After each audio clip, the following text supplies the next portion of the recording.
สังว่าไว้ก็เขาทรงไทยแค่พังที่เตว่าป้อไหนอย่าไปซื้อกองไทยค่าในเป็นข้อความอันอยู่ในตั้งหันถึงค่าอันค่าใครหมอกลาในปันคณะไม่ทรงค่าในวิดีโอในค่าเดียวหัวคอนว่ามาเมื่อไกนั่นมาหมอกลาดในมาลาดในลองในตั้งปันอ้วยกอเขาคณะหุยย่อยหุยย่ำมันที่เป็นเรื่องละลายในนั่นเฮาอันกันกว่าด้วยจำกันคณะ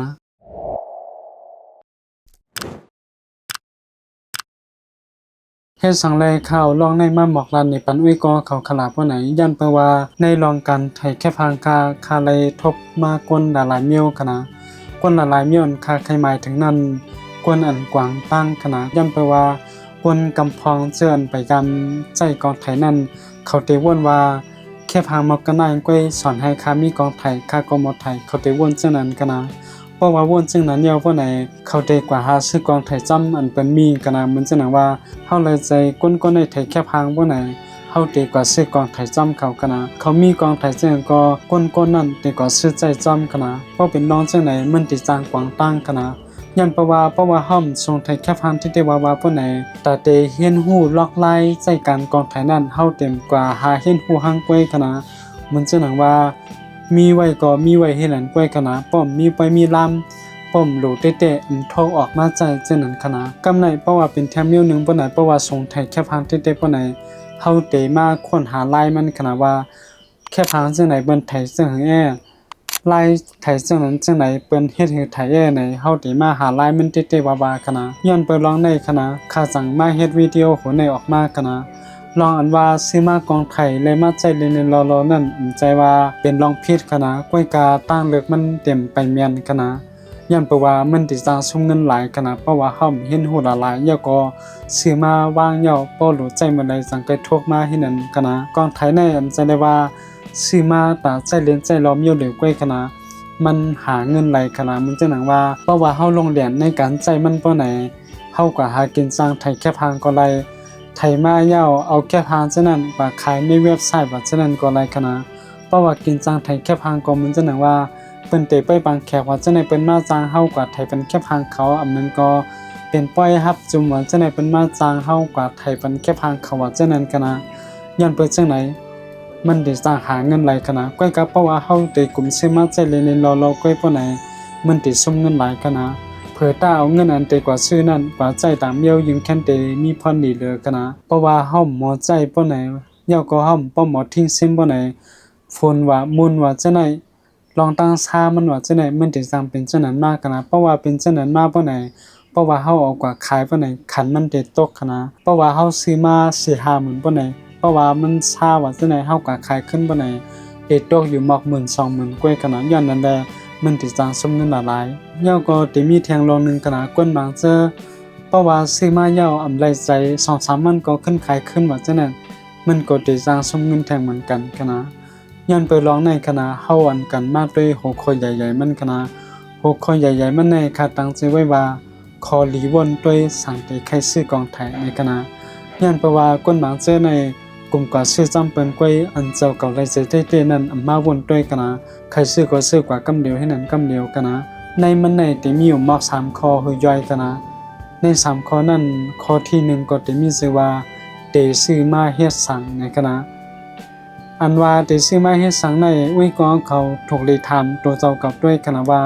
เจ้าเก่าไล่ใจจึงหือเต้เจ้าเก่าไทยแค่พังเต้อยู่5อันนั้นก็เจ้าเก่าใกล้ไทยแค่พังมอกาหือในคณะมีปอยมีลามมาเย้าจังไกทกกองไทยซ่ากว่าคณะยันเพราะว่าเจ้าเก่าเป็นจำหนังว่ามาบ่ได้ถูกเลยซื้อกองไทยคณะยันเพราะว่า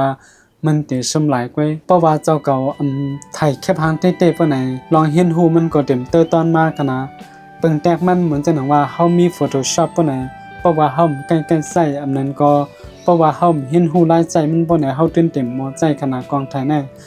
ใจเลยว่าซื้อมาเอาแต่หมอใจกำเหลี่ยมใจคณะพิสมาฮูหลายมันยาวว่าในเสตา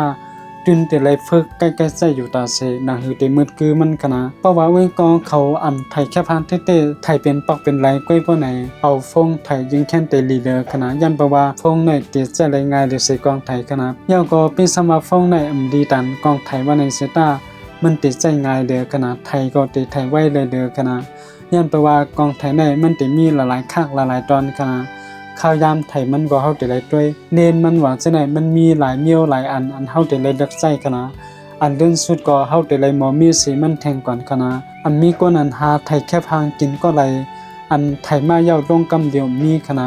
ไทยมาเย้าเขาตื้นเตกว่ามีแทงอีกนึงเย้าก็สังแกเอาลงคณะย่านนั้นจะในก็จะเป็นหัวข้อที่1อันอวยก็เขาได้ได้วนด้วยคณะข้อย้ำมันก็ได้มีว่าอวยก็เขาไทยนำมอกะหือใกล้ไทยมอกะหือสามารถได้ใครซื้อมากองไทยตัดไทยไว้เก็บไว้ให้เป็นที่มาต้องอันนั้นเตก็ว่าแทงเมียงคณะพอเป็นจังนั้นแต่ก็ถูกลิซื้อไว้เสียอันนึงก็ซุ่มหลายคณะ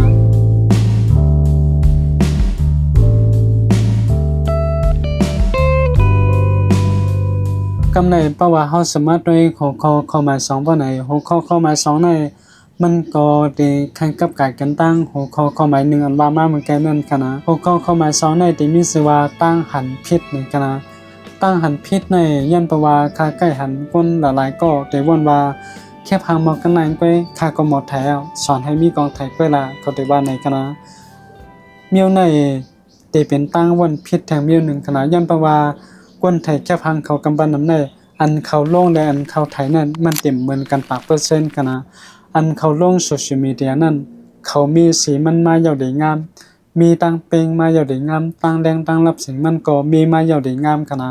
อย่างนั้นเฮาได้กว่าด้วยอันเขาเอาลงโซเชียลมีเดียเลยมาแตบตัดว่าแค่พามากันได้ก้อยค่าก็หมดไทยเพราะนั้นมันได้ลัดจังนั้นนำไรกันนะย้อนไปว่ามันได้ป่นมาลองการมีอย่างดีงามกันนะอย่างนั้นเพราะว่าวนเมียวในบ่ไหนแต่ถูกหลีวนใหม่แทงกำนึงคณะเหี่ยวก็มันติมีแทงคอนึงขนาดค่าใกล้ละยินคณะเขาได้ว่าแค่พังเขาห่างลีไลย้อนไปว่าเขามีกองถ่ายรูปเขาได้วนว่าจังไหนคณะอันไหนแจนเป็นตั้งวนพิษคณะก้อยการมันไปถูกคณะตาเตหมดไทยแค่ห่างลีนั้นมันติเลยมีผีมือใส่ก่อนคณะย้อนไปว่าการมีกองถ่ายแน่จะได้ว่าเตหมอใจกูก็คณะเฮาติได้กว่าเห็นหูหลายใจมันให้ก่อนเฮาสังเกตหมอใจคณะเรียนอันเฮาดีใจว่าฉะนั้นมันก็ติเกี่ยวข้องป้าคณะอย่างนั้นมันเหมือนหนังว่าเปิงแตกมันคณะเฮามี Photoshop อันในสตามันเลยหมายความว่าเฮาได้หมอใจกราฟิกว่าจังได๋คณะเฮามีแอปตัดต่อวันในสตาอันใจเลยว่าเฮาได้หมอตัดต่อคณะเฮาได้เลยกว่าเห็นหูลายมันติใส่ก่อนเฮาสังเกตหมอคณะอย่างนั้นลองไทยแคปห่างๆลีนั่นมันติเกี่ยวกับเลยลองตั้งหมอและผีมือการไทยคณะเพราะว่าเฮาตึกซื้อมาใหม่ๆมาใจใหม่ๆก้อยหมอกเดือน2เดือนจังได๋ก้อยใจได้ว่าเฮาติหมอไทยห่างลีกำเดียวกันนะมันติเลยใจเข้ายามเก็บหอมผีมือใส่ก่อนหมอกปี2ปีจังได๋จังไกลลงเรียนกันนะก้อยกาเพราะว่าใจติได้ว่าบาได้หมอก5-6เดือนในก็เลยว่าใจแล้วกันนะก้อยกาป้อติวนจังหนังว่ามาเหมือนกันนั้นแต่ถูกเลยวนใหม่แทงกำนึงกันนะยันเพราะว่าเขาวนจังนั้นขนาดบางเจอในซื้อมายาว 2-3 วันแล้วขึ้นขายขึ้นที่นั่นก็ได้มีคณะเย้าก็ก้นบางเจอคณะว่าสิขายกว่าขึ้นเย้าเขาได้มาป้องจูคาวาไอ้เจ้าว่ากองไทยในก็ดีตันฟ้องหนังเก่าคณะเขาได้มาว่าจังไหนคณะเขาเห็นฮู้เตว่ายันนั่นเลยที่เป็นจังคณะนั้นก็เรียนอันเข้าใจนั่นมันที่เป็นเรียนเหมือนจังยามๆก้อยคำกว่าเห็นฮู้ว่าเรียนเมียวไหลใจมือไหลใจข้าวยามไหลคณะยันประว่ากองไทยในเรียนอันที่ใจจำก็มีพรดีพรให้ต่อกองไทยมันป้าคณะคำว่าที่เป็นเล่นกวางก็เย้าเล่นจันไก่ก็เย้าเล่นเว้าหลังว่าจังได๋ก็เย้ามันสิมีหลายๆจ้าหลายๆเมียวขนาดย้อนนั่นแลเฮาติแลหันคนยิบกองไทยเขากำปะนำที่มีหลายๆเล่นขนาดย้อนเพราะว่าเล่นจ้าหนึ่งแล้วจ้าหนึ่งนั้นข้าวยามเอามาไทยมันติเปิงกันขนาดเพราะว่าเฮาติวนว่าแค่พังมากนายก้อยคาก็หมดไทยสอนให้มีกองไทยบ่ไหนให้วนแทงกำนึงคณะเฮาติแลมีผีมือใส่ก่อนเพราะว่าเฮามีผีมือรองการไทยแค่พังบ่ไหนมันเป็นตั้งวนกว่าแถมเดียว1คณะย่านนั้นอันนี้ก็จะเป็นหัวข้อที่2คณะ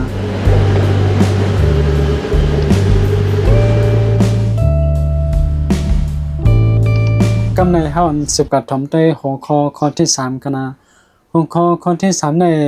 มันก็ได้ใครเปิงกันตั้ง2หัวข้อว่ามาอีก1คณะนั่นก็จะมีชื่อว่าลองใจการในคณะย้อนไปว่ากองไทยในอันจะได้ว่าซื้อมาเย้าเต็มใจกำเดียมใจคณะเฮาได้ฝึกใจเฮาได้กว่าสอนเขียนลายใจมันให้ก่อนคณะเพราะว่าเฮาก็เขียนลายใจมันบ่ไหนปืนฐานตั้งฮู้ลองใจกองไทยเฮาก็ได้มีปืนมีฐานมาเพราะว่าเฮาก็ไทยแค่พังบ่ไหน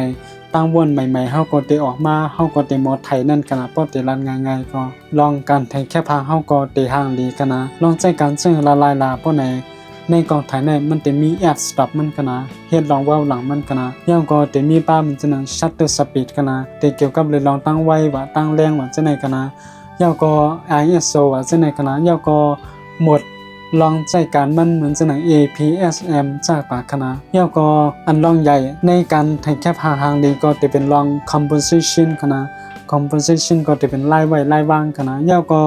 สังว่าเฮาไทยมายาวเฮาใครกว่าเอามีสีมันหวานจะไหนไฟแคบห่างเฮาไทยนั่นก็ดีมีพรหลีพรให้ป้ากันนะย่อนั้นเชิญว่ามาในอุ้ยก็เขาก็ซ้ำกังวลด้วยหลีๆแทงกำเนิดกันนะ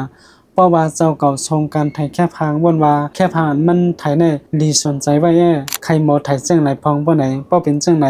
กว่าซื้อไว้ก่อนมีลองเสียหายสังคณะเฮาก็ซื้อมาย่อก็กว่าเห็นหู้ไล่ไทยมันเห็นนั้นก็ไล่คณะค่าเตใครมาปันคอยย้ำถึงข้อนึงคณะว่าการว่าเตไทยแค่พางห่างหรือไล่นั่นถูกลีมีกองไทยว่านั่นถูกลีวนใหม่แทงกำนึงคณะย้อนแปลว่าการไทยแค่พางห่างหรือนั่นเฮาติไลอยู่ในตั้งวนเฮาคณะอันนั้นก็จะมีชื่อว่า composition คณะไล่ไว้ไล่วางเฮาคณะสังว่าเฮาหมอใจไล่ไว้ไล่วางมันบ่ไหนมีกองไทยนับ600,000มันวันในเซตาแค่พางเฮาเต็มดีสนใจได้แค่พางเฮาเต็มพางดีไล่คณะอันนั้นก็การก้มกำลองตั้งแรงตั้งรับสิ่งแค่พางว่าฉะนั้นอันนั้นก็จะมีพรดีพรให้ป้าในลองดีด้วยมันคณะเพราะว่าเฮามีพื้นฐานลองการไทยแค่พางบ่ไหนเฮาใจฟงก้อยก็ต้นเตไทยห่างดีไล่คณะอันตามโลกก็ใจกองไทยก็ไล่คณะอย่างนั้นจะเชิญว่ามาในเพราะว่าวิก็เขาใครซื้อกองไทยบ่ไหนให้กว่าถามตั้งหันถึงกว่านั้นมีฝีมือว่าลายไทยมันเป็นจังหือย่อก็